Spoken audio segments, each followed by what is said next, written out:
Hi. In last week's newsletter, I put out a call to action to AMA, Ask Me Anything. And I'm so thrilled that you did. And I got a lot of really fun questions, and I really have felt like I've been able to embody this sort of Dear Abby spirit. I'm gonna go through the questions.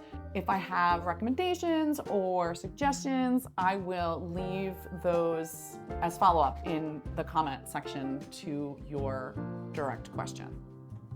Question number 1. Also, by the way, I love all these notes that had questions within them. It was nice. Anyway, sorry, here we go. I make a ragu for my lover every few months. What could be more romantic than ragu? I agree. It's become a bit of a tradition, and my last ragu was kind of a fail, so I really need to hit it out of the park this time. Favorite ragu recipe? Also, favorite pasta shape for eating with ragu? Great question. I would highly recommend the quick sausage sugo in Back Pocket Pasta, which was my first book, not just because it's my book, but because using sausage in a ragu or sugo, which means sauce, really has so much flavor going into it already that you don't need to cook it for a ungodly amount of time. And it comes together really fast and it's delicious.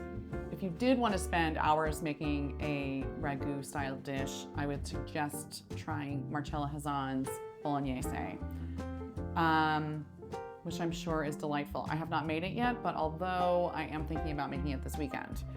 In terms of a pasta shape, I would recommend rigatoni, which has ridges and it has a tube. Why I like this shape is that there's going to be delightful, meaty bites that you can capture within the capsule of the tube. Now, if you feel that rigatoni is too big of a pasta shape, you can go a mezzi rigatoni, which is about this big, as opposed to rigatoni, which is like this big. My personal favorite is fusilli lunghi, which is just a long fusilli, and it looks like a piece of beautifully curled hair. This question is about another subject that I'm very passionate about, wine. So I appreciate the human that asked. Do you have a go-to bottle of wine that you like to bring to your friends? Or do you have any tips for buying wine at the store? How to pick a good bottle? I'm often lured by the aesthetic of the label and it doesn't always pan out. Or do you prefer ordering wine online? 2 good questions. And I'm gonna go throw you for a loop here. I often buy wine by looking at the back label. I know that there are some distributors that I trust implicitly to put good wines out into the world. They include, but are not limited to, T. Edwards, Skurnik, Polliner, Rosenthal, and many, many more. My recommendation would be, if you're going to a nice wine store, I would talk to somebody that works there because hopefully they really care about wine, and tell them what you're looking for. For me, I really like light reds, like a Gamay, something that I can chill, that is good acidity and pairs with pretty much anything. In the summer and even fall, or really all year round, I am leaning towards heavier bodied rosé wines, so more on the rosado end of things, because I think those also pair really well with food. In terms of ordering wine online, I actually also do this. There's an incredible place, unfortunately it's in New York, but it is called Empire Wines and it is located in Albany, and they have an insane inventory. I've been there in person, but they also deliver it right to your front door. I'm pretty sure it's most of New York State. I hope that's helpful. I have never slow roasted any meat item. Roast chicken doesn't count. So every time I think about doing it, I'm intimidated, even though people say it's easy. Do you have advice on the best cut to start with? I sure do. I sure do have a suggestion on the best cut to start with. It is my favorite go-to meal for any fall dinner party. It is a slow roasted pork shoulder, and it is so easy to make, it's silly. All you need to do for your first pork shoulder, friend, is salt. I would do 1 teaspoon per pound of meat, black pepper, and a splash of water or broth in the bottom of a cast iron, nope, not cast iron, nope, a Dutch oven, thank you. And heat your oven to about 300 degrees, put it in there, put the lid on, and walk away. Walk away, I would say, for 2 hours. I would go in, I'd take a little peek. If it's drying out on the bottom, add a little bit more liquid. Just keep going until you think you could go no longer. It's gonna take around 3 to 4 hours. You're gonna have falling apart, shreddable, delicious pork.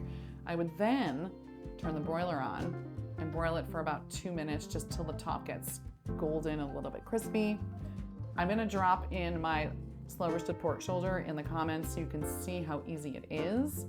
Once you do this first basic recipe, let's revisit. You can add lots of different herbs and spices and things into the bottom of that Dutch oven to make it even more spectacular. Okay, this is a fun one. This truly is signed Like I Am Dear Abby. Okay, I don't cook. I'm here for the sass and the fun. How can I not be a mooch and contribute otherwise? Favorite cooking playlists into dinner tunes or any boozy bevs that a mixologist can keep turning out. Signed, Oven Hopeless.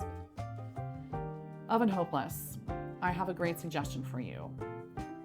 Bring the happy hour. Bring the meat, bring the cheese, bring the bread, bring the crackers, bring the olives.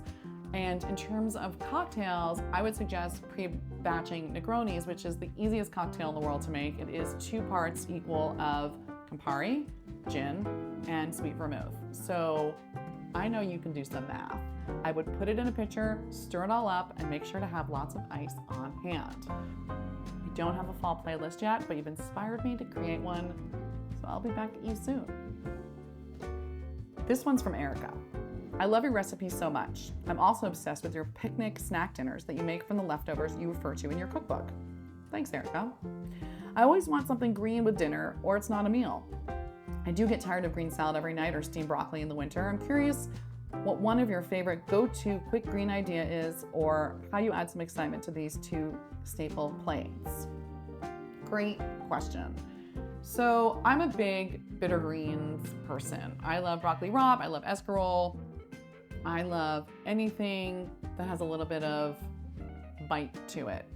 My suggestion for you would be to blanch some broccoli rabe or some escarole in some salted water, smash a few garlic cloves, heat up some olive oil, add the garlic cloves, add up some hot pepper flakes, transfer the blanched vegetables to the pan, saute it until everything is really nice and warm, and that is your go-to green. Let me know how it goes. Now, this question came in this morning, and I haven't had really a lot of time to process it, so I thought we could do it in real time. I need a dish that will be universally enjoyed by the omnivores in my family.